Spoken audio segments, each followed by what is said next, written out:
Hang on, right here, and yeah, Southgate. Okay, I don't think we've actually been to Southgate before. But yeah, there are a lot of gates out of Rabanastre. It's a pretty centralized, like, it's pretty much literally in the center of the world map, so... Kind of reminds me a little bit of Lumio City in Pokemon X and Y. Like, you come through here to go through to a lot of different places. Oh, yes, orange/brown, or whatever you want to call it. This crystal right here. This is a gate crystal. Gate crystals are special. They let you teleport to other gate crystals, so make sure you find any gate crystal that you can see. Also, my playtime is a little bit artificially inflated by me sitting on the game waiting to, yeah, basically, for footage to, you know, compress and to save. Yeah, you need teleport stones to fast travel between gate crystals as well, so that's kind of a pain. It's like this is the only one with a passage to Lowtown. And yeah, this is the south part. Are we even allowed to rent Chocobos? Since the guild display has shown up, it means we probably can. Okay. 500 gil. Oh, sorry, we are too poor.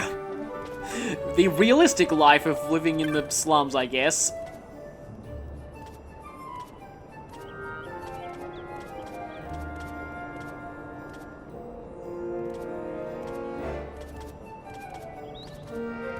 So, I think they talked about this guy in, like, localization blogs and things like that, that in the Japanese version, he basically just gave you tutorials on how Chocobos worked, but they changed his dialogue to be a bit more, to make sense more as something somebody in-universe would actually say.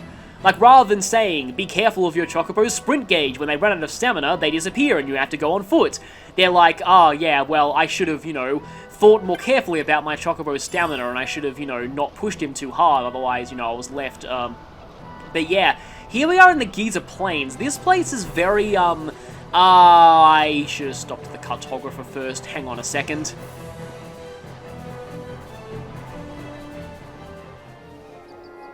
Okay, I'm at the west gate now. Is that circle? Is that the cartographer?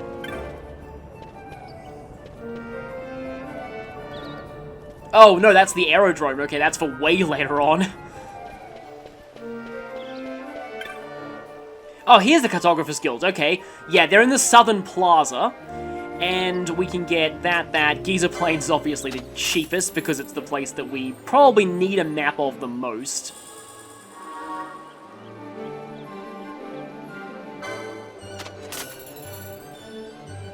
I mean, you can also try mapping the areas out yourself, but I'm going to get these just for convenience. Can't afford the Dalmasca Westersand map, which apparently costs more than being able to scan monsters. Also, like, this guy. Lovestruck Man. Did they, like, actually put a gay NPC in a game that came out in 2006? Okay, for real this time we're going to Giza Plains. Sorry about that. The music here is really cool, though. It's I feel like this is one of the most iconic songs of this game, so I believe yeah, it's a hyena. I thought it was a hyena. The Giza Plains seems to be very much based on Africa in terms of its general, like, aesthetic, and, Giza rabbits. Let us kill the wabbits. I've always liked the way these things look, too, although, oh, they flee from you, okay, then. Oh, and they cast Protect on themselves. Now I feel bad for fighting them, but I guess that kind of makes sense. Protect, if you're not familiar with Final Fantasy, increases physical defense, I'm pretty sure. Now, question is, can I take the Heine? Although, before I do so, I should probably use... Oh, Avan starts out with Steel! I think that's actually a change in the Zodiac version.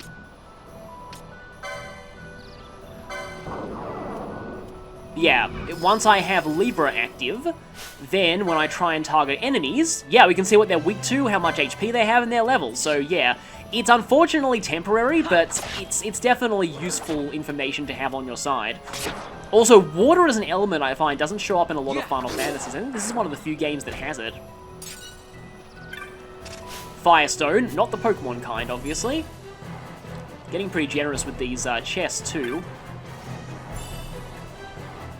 So if we try and use Steel, Steel is actually a lot more convenient to use once you get access to Gambits.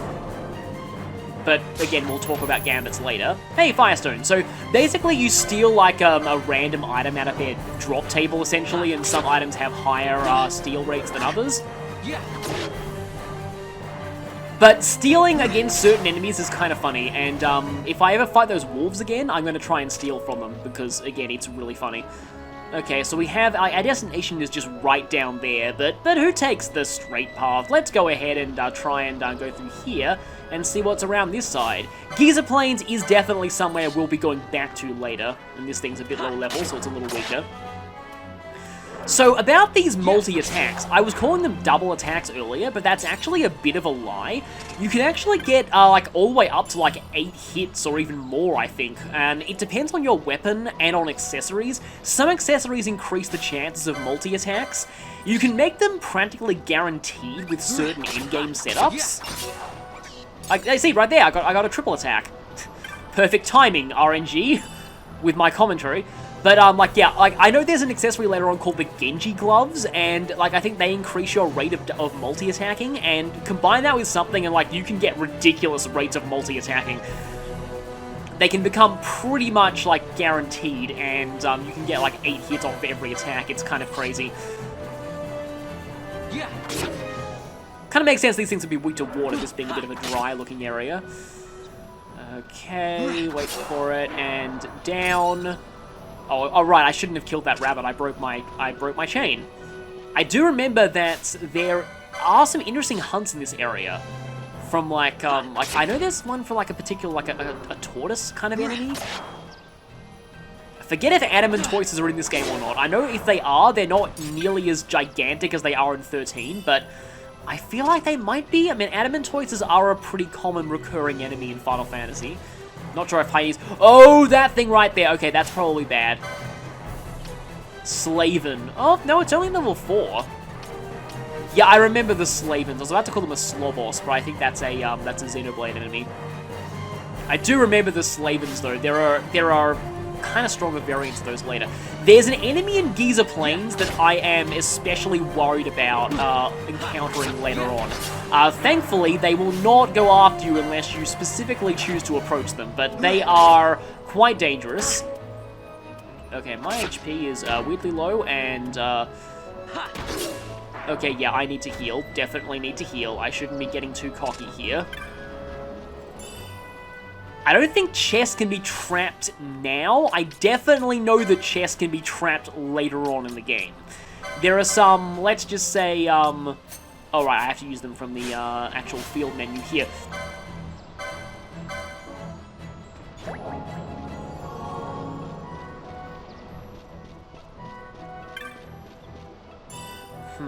Echo herbs. I think those cure silence, if I'm remembering right. Yeah, they cure silence. Not that silence is really much of a big deal at this point in the game, because we're not a magic user. We could be if we wanted to be, if we picked, white mage or black mage. Wonder if that's a viable option. Okay, let's see how much damage you do to me. Oh, yeah, only 15. This guy's a joke. I could have spoke too soon. Okay, yeah, you hit very hard with Stomp, but you were quite slow as well. Nor, I think... Oh, you're gnawing again. Yeah, I'm gonna use a potion. Yep, don't want to risk this. You seem to gnaw quite a lot when you're on low health. Enemies actually... Oh, okay, I probably shouldn't talk about that, how enemy AI works in this game, because we haven't actually got into gambits yet. Oh, come on, really? How much do you have? 16. I do like how you can view, the exact HP numbers on enemies at any time. Earthstone. Yeah, getting a lot of these stones. But, okay, so Slavens, I guess we can kind of fight them now, at least one-on-one, but we do take quite a bit of damage for it, and we do end up, using a potion or something. It's just, thinking about it like this, it's just, in a way, this is kind of similar to how combat works in a lot of earlier, turn-based Final Fantasy games. Oh yeah, that guy's an ally, I think. Oh yeah, this is actually interesting. You can encounter, NPCs, and, they'll cast, buffs on you in the field. It's kind of cool. It's like there are other hunters running around and they'll, be keen to help a fellow hunter out. It's just kind of nice like that. I think some of them can even cast haste on you, which is cool. But yeah, what I was saying is in a turn-based Final Fantasy, you would basically be playing like this, just walking around, fighting random wolves, grinding a bit, just using regular attacks. But here, the process is a lot more automated. And you're encountering enemies, in the field. It means there's no battle theme, but, But like it's still kind of cool, and there are still some very classic Final Fantasy songs. You might notice the victory jingle is absent here since there's no battle transition, but that might actually change later. Blocking is also a random thing based on your certain things that you might have equipped. Are you gonna do anything else to me? Yeah, looks like you're doing something. Hey, he's healing me. It's just really cool how I forgot about those helpful NPCs in the field areas. Something that I kind of wish more RPGs were doing, just like showing that like there are other adventurers out in the field, and they're, you know, they're not keen on just seeing you die. They're just gonna help you. It's pretty awesome. But yeah, like what I was saying, like back in the day, this, which I believe they called the active dimension battle system. That's it, active dimension battle. They always just come up with kind of frankly pretentious sounding names for all of their battles. But like, oh, my lead was worn off. That's annoying. I'll need to cast that again. But lunge is surprisingly painful. I should keep an eye on that. Having, like, encounters occur in the same field as you're exploring was kind of revolutionary back in the day. Remember, this was only 2006. This game, I kind of feel like is basically a single-player MMO. It takes a lot of influence from MMOs and its mechanics, and like later games like Xenoblade did too. And I do feel like it kind of works. Like, this style of gameplay, it's very much a halfway point between action and turn-based, but I would not call this by any stretch of the imagination an action RPG. And I hate it when people call these kind of things action RPGs. Because, like people say, oh, like, Ni no Kuni, well, Ni no Kuni 2 is definitely an action RPG, so that's different. But Ni no Kuni 1, they're like, oh, this is the closest thing to a Pokemon action RPG we're gonna get. It's not an action RPG. Like, you have active movement, but you still select things from a menu, and you wait for them to go off. Like, it's still... I don't even really know what I'd call this kind of battle system, but it's definitely not an action RPG. That's all I'll say. And personally, like, I like it. It's also, yeah, they do have some convenient save points around the field. Do these ones heal you? I think only the gate crystals heal you. No, this one does heal you. That's good. Good. Man, I'm actually having a lot of fun running around these plains. So yeah, I was worried for a bit that I wouldn't have a lot to talk about here, but I really do. Huh. I feel like we should have the option to, like, use a potion on him or something, but I don't know. Those big things over there, I think those are actually the sunstones we're seeking. Like, we're probably supposed to go to the village first to explain, like, what we're supposed to do, because I think we do have to use one of those to power up the stone we have. Oh, what's that? That is that's a sleep mirror, and that's, okay, I'm gonna Libra myself again. Libra. I should probably be stealing more often, but again, like that's more convenient when you have gambits. Libra, what are you? Level 6. Weak to ice, it looks like. It's aggressive though, so I might want to avoid it. I'm still in level 3. Maybe when I get to level 4, I could try and fight it. Maybe. Again, gotta remember, this is not Xenoblade, so fighting things lower level, because there's a much harsher penalty for dying, is kind of not exactly as much of a... There they are! Those things right there! Not the Giza Rabbit, not the hyenas, those things over there. Werewolves. Unlike the wild saurian from earlier, these things are aggressive. Do not approach them if you value your body parts. All of them. Because they will kill you quite brutally, very quickly. In fact, if you go to the village first, there's even an NPC who says something like, don't go near the werewolves. I do kind of like that in RPGs where you have NPCs giving, like, plausible in-universe dialogue that's also gameplay hints. Like, you know, we stay away from this place. Although often it's hard to tell when the game is using the psychology of, the NPCs are telling you not to go somewhere, so that's where you're supposed to go for the plot. Okay, Firestone. Well, actually the level up was, bigger. 19 LP. I don't know what I should be really saving up for when it comes to license points, but you know what? I have an idea here. I am going to go back to the save point, and then I'm going to attempt to fight that Sleipnir. Oh, this area is called the Crystal Glade. That's kind of a nice name.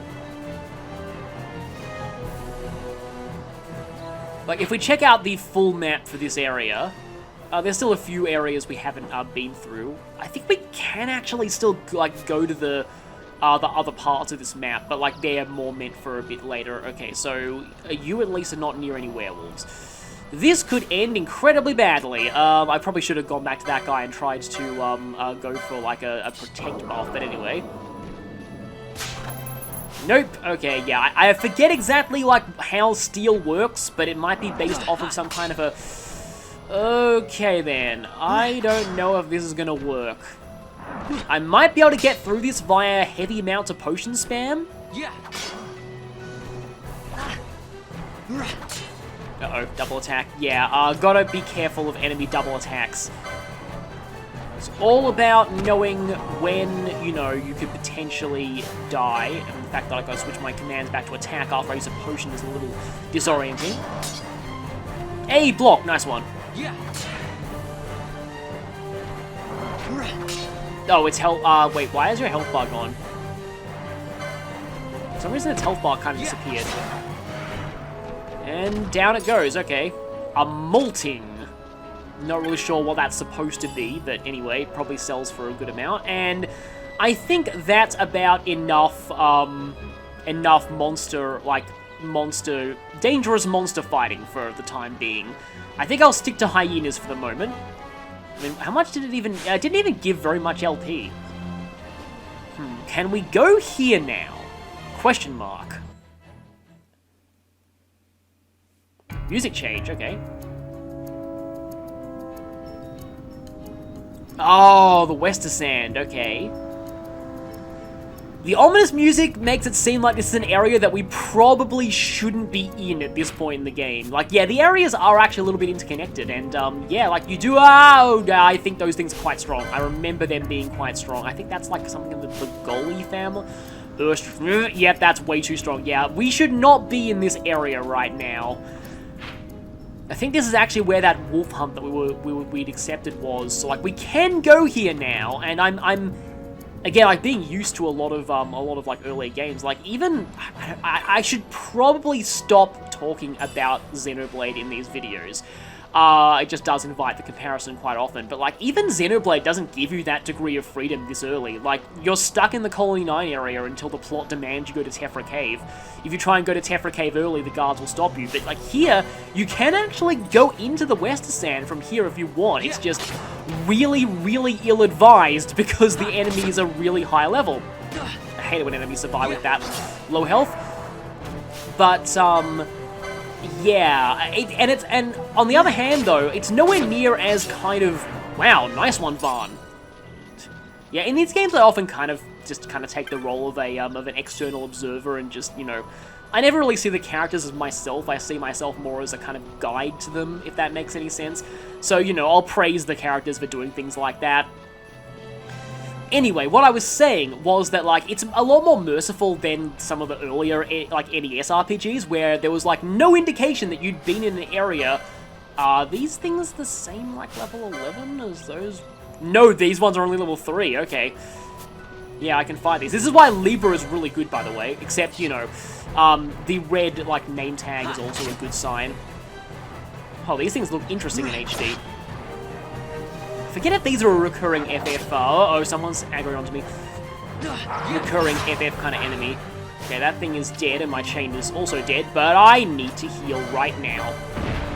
Thankfully, items are relatively instantaneous. There's no charge meter on item usage, which is really, really good. Oh yes, yeah, there's a Q there, so basically, like, that was showing that when the, you know, when the potion animation stopped, then I would start attacking. Wow, you are really getting into these double attacks. That's pretty cool, but these things only still give 1 LP.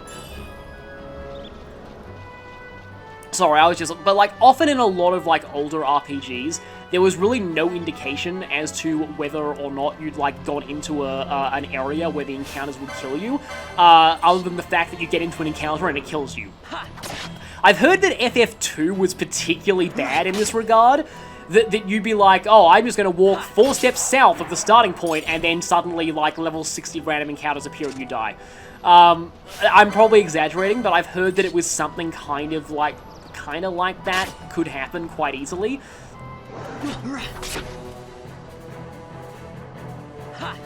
At least Dragon Quest like 1 had bridges, and the general idea was when you crossed a bridge, the random encounters got stronger, but like usually the areas weren't really marked. So what I was gonna say was, here, you get different music, and I like the touch that the music is actually quite ominous sounding. It like, the music already tells you, look, you probably should be careful in this area right now. This area is dangerous, and you could quite easily die here if you're not careful. It's just kind of a cool show don't tell way of kind of telling the player where they should and shouldn't be without actively forcing them to really be in. And there's the file of eye drops. When I was younger, I just pronounced that as a fail of eye drops. I was like, huh, you got a fail of eye drops. Those must be some really bad eye drops. They fail. They're pretty generous with potions, I've noticed. But it makes sense because we're completely solo right now. Something that I've also noticed about this game, there is a surprising lack of overall tutorials at this point. They're letting you discover quite a lot by yourself. Like, again, this is a game that I think people just, like, didn't like back in the day, but a lot of its design choices have actually aged quite well. Like, considering the kind of things people like in games these days.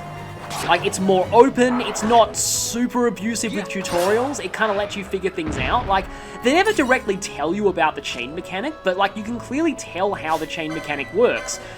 You see the chain number there, and you get more item drops. Like, you'll notice that you get more item drops the more you chain.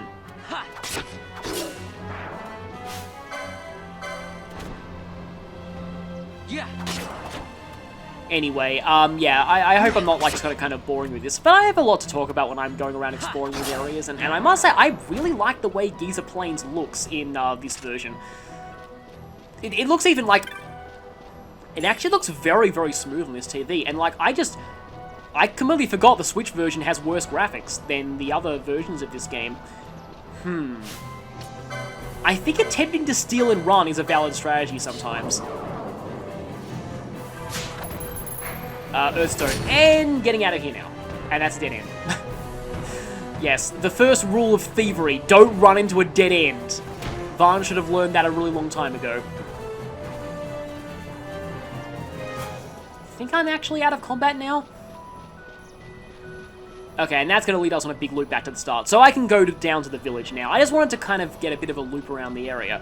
Though now, I am curious to see what that other arrow leads to. Although I had this suspicion that by the time we reach the village, they're just going to tell us to go south anyway, so I feel like I should probably save my exploration and just head down there. Although first, 31 LP. Can I get anything new with that? Quite a lot, actually. Light armor 2. Oh, that'll let me equip the item that I got earlier. Or I can go for first aid. Martyr doesn't sound particularly great, although I could be wrong. More HP. Yeah, I think I'll go for light armor 2. And that unlocks daggers 2. Mage Masher, that's a cool name. It either does more damage to mages or it inflicts silence. I get the feeling that it inflicts silence. I think Mage Masher is actually a recurring weapon in Final Fantasy. The name sounds familiar to me. Anyway, I'm going to head into this village now. Not that I need to tell you that because I'm obviously doing it on screen. Nomad Village. Nutsy, that reminds me of a character from Disney's Robin Hood. Oh yeah, so this guy's talking about things. Yes, the Giza Plains has a rainy season and a dry season. So, it's the dry season now, and the enemies are weaker during the dry season. These seasons, I think, are actually dictated with the by the plot, but later on in the game, you gain the ability to switch the season at will, in case you want to fight specific types of enemies. And of course, there are some hunt marks that are exclusive to certain seasons.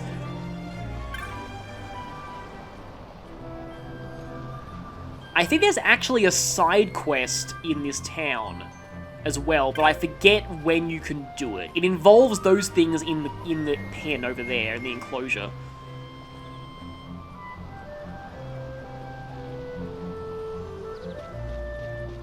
But yeah, these right here, I believe these are cockatrices. Yeah. Yes, good thing we're not turning to stone. Well, we should probably be wary of that one. scriptwriters came up with unique examine lines for every one of these cockatrices. That's kind of impressive. Well, yeah, they're adorable when they're not turning unsuspecting people to stone, or in NetHack, being corpses and still turning you to stone.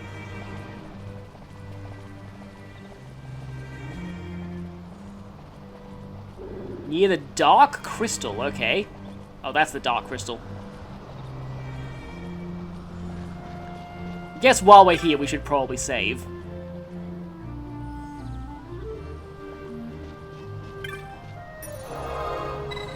Wonder if that random helpful NPC was one of the, aforementioned men or not.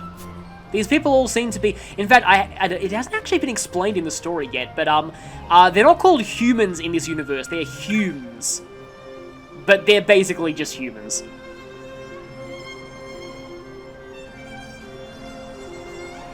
Okay, of course you can't. Yeah, what's your offer?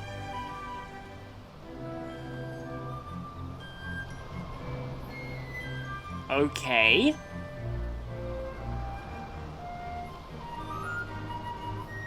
I think we may have already seen him. I'm guessing that he's actually... Yeah, oh, cutscene.